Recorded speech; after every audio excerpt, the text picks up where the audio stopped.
Hey guys, how's it going? Matt coming to you with another JaYoe conversation. I'm actually on a job right now. I'm filming a series of videos for a friend of mine's factory. It's actually a friend of my wife.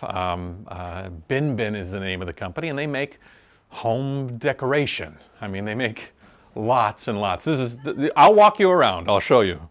So I sometimes do some commercial videos. So it's hi, my name's Matt, and this is Bin Bin. Let's take a look around and see what the 2021 designs for the 187th Canton Fair online is for, or something like that. And normally, vendors come from all over the world to go to the Canton Fair, look at different factories in China, and literally see everything that every factory makes.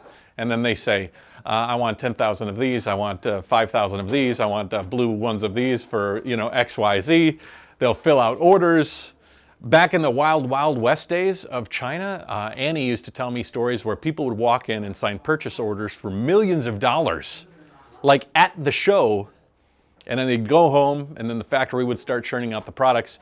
It's a bit different with today's economy and the way things go today. Every year, the Canton Fair gets a little bit less and less popular, and things are ordered online and take longer negotiating periods. But it used to be that if somebody came to China, it was really, really hard to travel to China and do all this business. There wasn't the internet, there wasn't anything. And so you came to China, you placed your orders, you handed over the cash, and then you went back to your home country and waited for it to come. But now, because the lines of communication are open between China and the West, much more than it used to be, it's a lot easier for companies to negotiate, spend more time in this process of coming to China and making sure I's are dotted and T's are crossed. That's not what the conversation about. The conversation actually is very suitable for where I am right now. The assumption that China makes shitty products. China's the trinket maker. Everything that comes out of China is shitty. And so I'm going to talk about that a little bit as my crew here sets up. They're setting up a next series of products that I'm going to have to do a talk about. They've got a bunch of new stuff coming out for 2021, and so hello. They're setting up for that. Actually, over here you can see this is the backside of the live shows, because the Canton Fair now can't have people coming into China as easily. It's like almost impossible. They still have to do the show, so now the show has to go online. So they do these live streams where they'll hold up a product and they'll show it and they'll say the price and the MOQ and all sorts of details. And people will be watching from all over the world, and they say, I like that, let me order that, inquire about that, and they can answer questions online. I'll do the intro for a lot of those segments. The next section of products we're going to go has a natural look that accentuates the 2020's desire to go green. And then, then they'll go into the live stream and then use me as an intro to that. Anyways, we'll walk around Bin Bin and we'll talk about cheap, shitty products made in China. I've been doing product sourcing and manufacturing in China for over a decade, since 2005, maybe before 2005. And when I first came to China, it was quite different than it is today. China changes on a regular basis. Every year, every 2 years, every 3 years, China becomes different, grown, matured. When I first came to China, things were made hastily. Things were made without as much regard for quality. And so China became known as the place to make cheap stuff, especially when you had Japan and Korea that had already capitalized on Western infrastructure and things like this, and they were making stuff that was much more high quality. But over time, and through repetition, and through pushing the boundaries, China started stepping up and making things with a little bit more attention to detail, especially with things like home decorations. It's a great example. My wife has been making picture frames, plastic picture frames in China for 30, 40 years. And when she shows me the frames that she used to sell way back in the day, the quality was just atrocious. The material was cheap, the frame molds were cheap, it was overall rough. Even the assembly was cheap. But over time, the quality improved. Now, you could still buy that cheap stuff. You would just pay a cheap price. But if you wanted to buy more expensive stuff, you paid a more expensive price. That sounds very, very logical. But I think a lot of people don't think that on the whole grand scheme of things. They think that cheap is cheap and that's all China makes. But there's a lot more to China than just cheap stuff these days. They make higher end decorations just as much as they would make lower end decorations. You know, as a manufacturer or a sourcing agent, when I used to be sort of a trading company where people would call me from the United States and I would try to find them products in China, they would tell me what price they wanted to hit. It was something that I would ask, how many do you want and what kind of price do you want to hit? Oftentimes they had the assumption that China would be way, way, way below what they would probably pay in the States. So they would always start with a price that was very, very low. And so I would find a product to match that price. China is versatile, so they were able to meet almost any price point. I'd find a product that would match that price point, I would send it to them, and they would say, "This is low quality dog shit."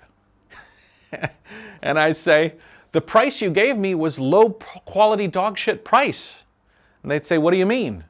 I'd say, "Well, China can make whatever you want for whatever price you want, but there's a certain threshold based on quality, material, and design that no matter how low you go, the quality is going to be horrible." That was illuminating to a lot of my customers because they thought, well, China just makes cheap stuff. Find me the cheapest, best thing that you can find, and we'll order that.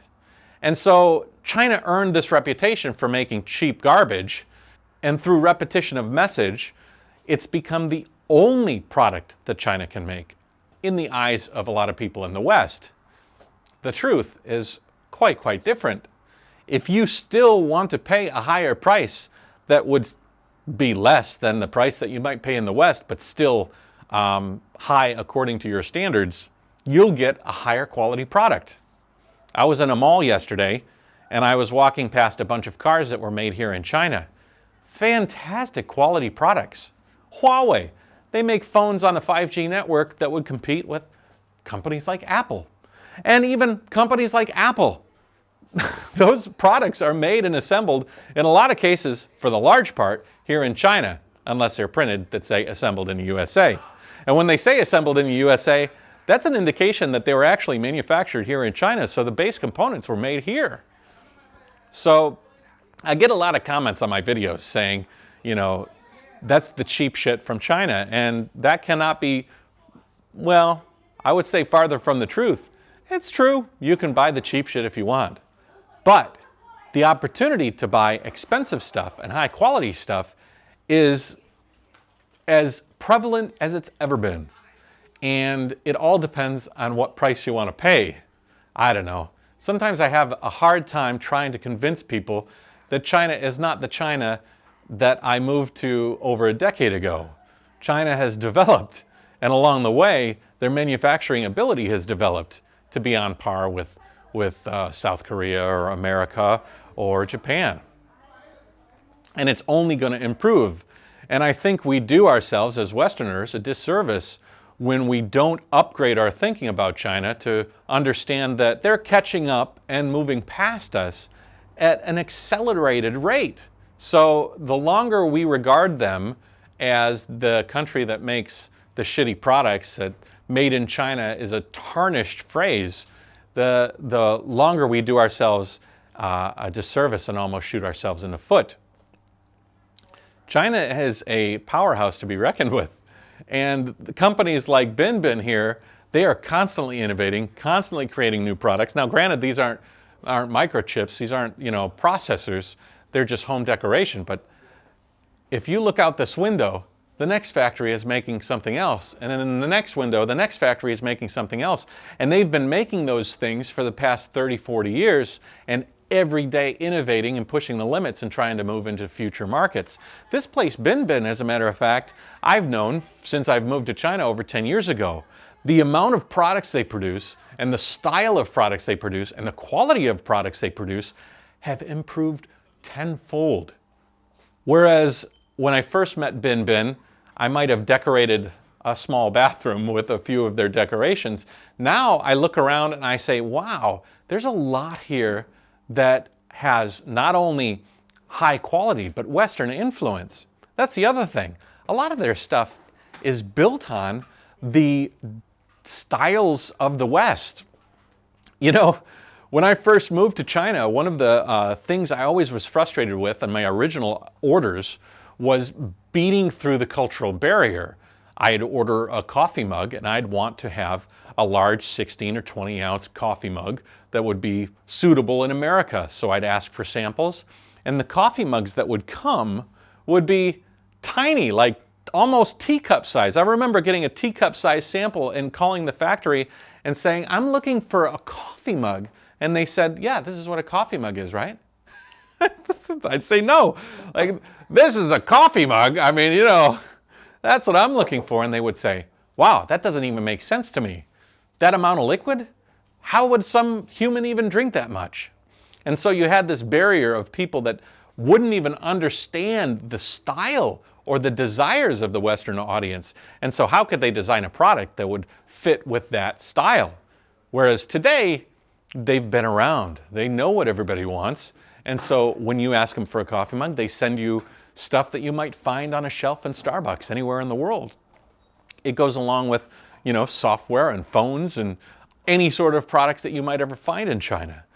Less and less you're disappointed, and more you're seeing the advancements of a society that has learned its lessons over time. Look out this window, it's kind of funny. I mean, that's like old China, you'd say. You know, we got some old buildings out there. But then you've got this factory that's being built that's going to be churning out some sort of new product. And so China more and more becomes a force to be reckoned with, and a force not to be taken lightly. Anyways, to the people that argue that China makes shit, yep, they do. Do they make expensive stuff too? Hell yeah. Do they make anything in between? For sure. They can make whatever you want at whatever price you want, and it's on a sliding scale. So the next time you think that China is still the country that only makes shit, I hope you reconsider, because you reconsider at your own detriment. I think that China is our adversary, and that can be a healthy thing, a healthy competition. But the moment you take your adversary for granted is the moment they overtake you. And I don't think there's a reason for China to overtake America. I think it'd be nicer if we just had a healthy competition and weren't throwing mud at each other. So appreciate China for what they've become, not for what they were, and let's continue a friendship that succeeds mutually and that grows mutually under a mutual respectful competition. That's all I'm saying. Anyways, I got to get back to work, record a bunch more voiceovers for Bin Bin. Welcome to Bin Bin. No, it's Bin Bin Arts and Crafts. Welcome to Bin Bin Arts and Crafts. Today we're going to take a look at their Africa collection. They got a million collections here. Anyways, I'll be here for a couple more hours. I just figured I'd record a little bit, because it really does bug me when people say China just makes shit. It's like, they make everything.